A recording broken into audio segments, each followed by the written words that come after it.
It started subtly. Maybe there was a shift in the conversations that had always felt easy, a heaviness that was not there before.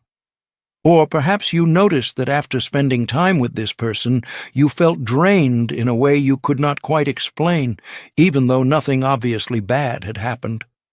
Or maybe the dissonance was louder than that, a betrayal, a pattern of disappointment, a recurring loop where the same things kept happening regardless of how many times you talked through them.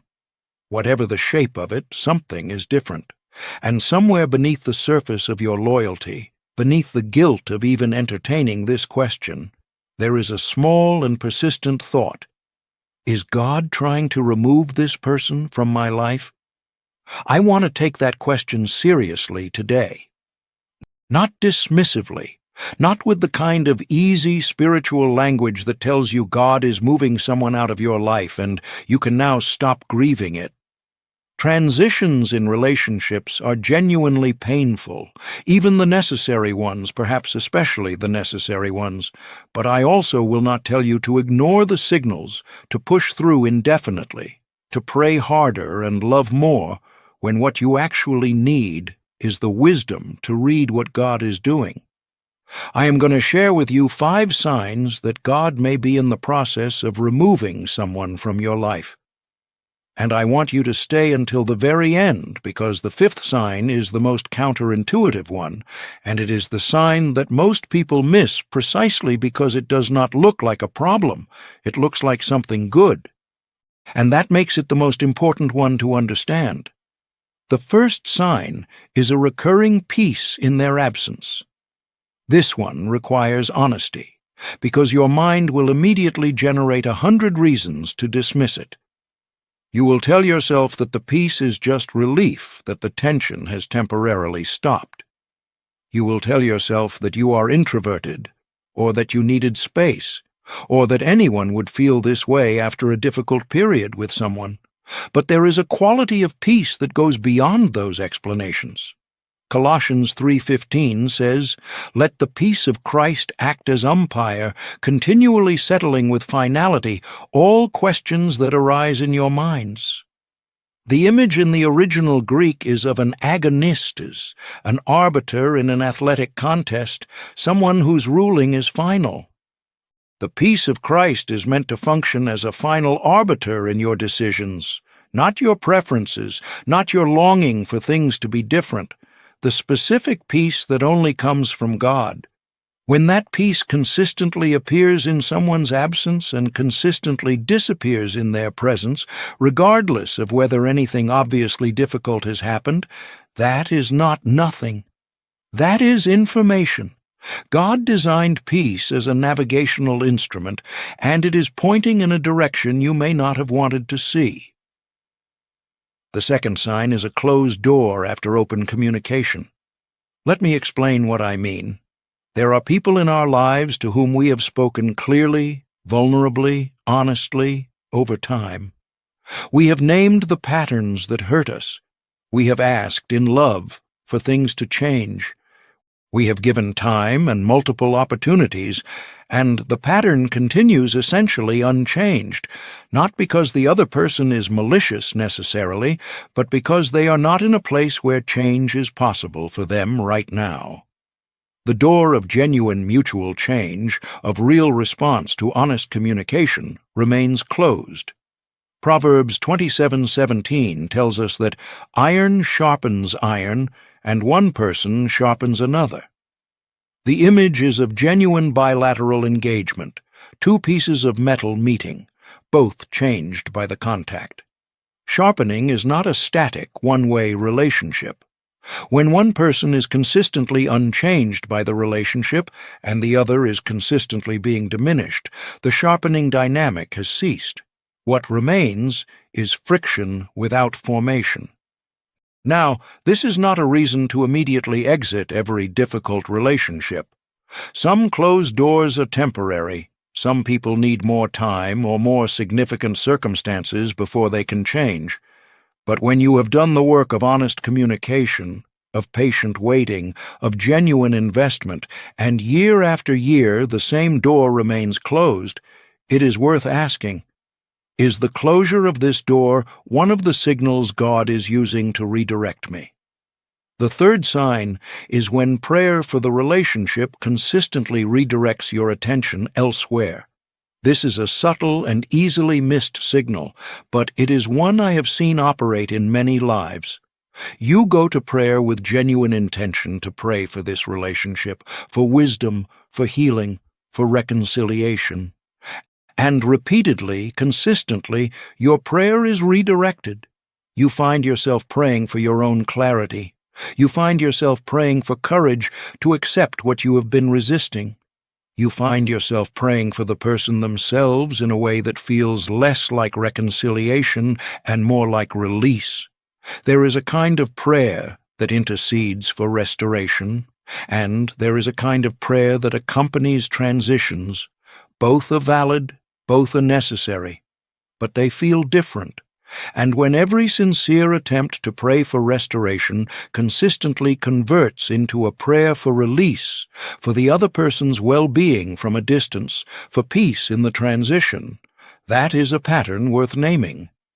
Genesis 28 records Jacob leaving everything and everyone he knew, and in the night he dreamed of a ladder stretching from earth to heaven.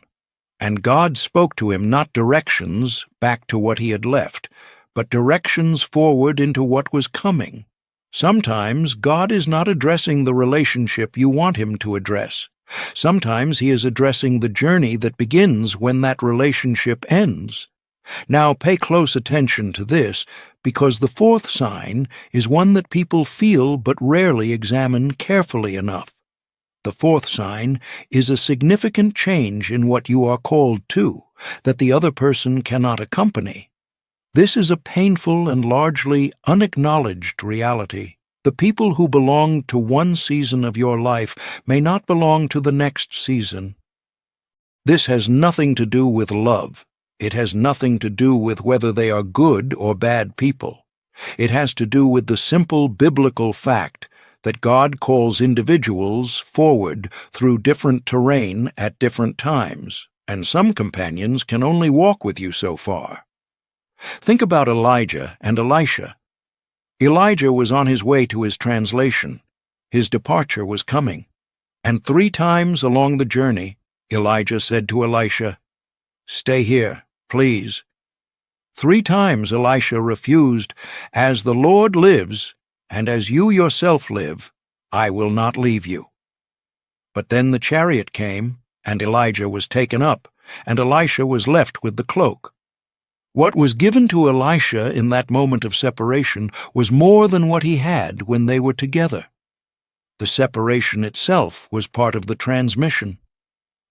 Sometimes what looks like abandonment, like being left, like a relationship ending, is actually a transmission moment. God is releasing you into something that requires you to go where the other person is not going. And the love that was real between you is not negated by the direction of the roads diverging. The roads diverge, the love remains, but you must follow the road God has put before you. If you are in a season where your calling is expanding and the people around you are diminishing you rather than expanding with you, that is a sign. Not a judgment of them, but information for you. Before I get to the 5th sign, I want to ask you something. If what I am sharing is giving words to something you have already been sensing but have not known how to name, share this. Not for my analytics, but because the person nearest to you in life who also needs to hear this is probably too embedded in their own confusion to know where to find clarity. Your share might be the answer to a prayer they made this morning. And, if you are watching this on a device, take a moment to subscribe, because what we do here is exactly this. We take the most privately carried questions of the interior life, and we bring them into the light of Scripture. That work matters, and it needs to find the people who need it. And now, the 5th sign, the one I promised would surprise you, the one that does not look like a warning, the one that is quietly the most decisive signal of all. The fifth sign that God may be removing someone from your life is when they receive the best of you and return nothing but ordinary. Let me unpack that carefully, because it is not about demanding equal effort or keeping a ledger of who gave more. It is about spiritual fruitfulness. Jesus in John 15:2 says, "Every branch in me that does not bear fruit he takes away, and every branch that does bear fruit he prunes, that it may bear more fruit." God is a gardener who manages for fruitfulness. He removes what does not produce, and he prunes what does. Now transfer that principle to relationships. There are relationships where you consistently invest your best self, your honesty, your care, your time, your resources, your vulnerability, and the fruit of that investment is minimal. The other person remains essentially the same.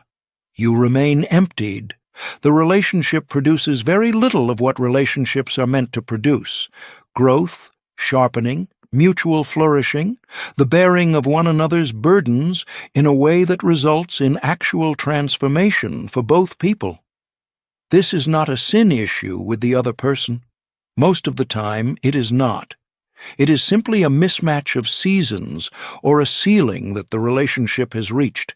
And when you are the branch that is being stripped rather than flourishing, the gardener may be beginning the process of rearranging you toward a context where your fruit can actually grow.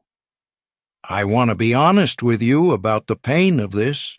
Even when every sign is present, even when the peace in their absence is undeniable, when the door remains closed, when prayer keeps redirecting, when the calling is diverging, when the investment produces no fruit, even then, the actual experience of a relationship ending is grief, real grief, because the love was real, because the history was real, because the person was real to you and real to God, and you are allowed to mourn the loss even while you accept the direction.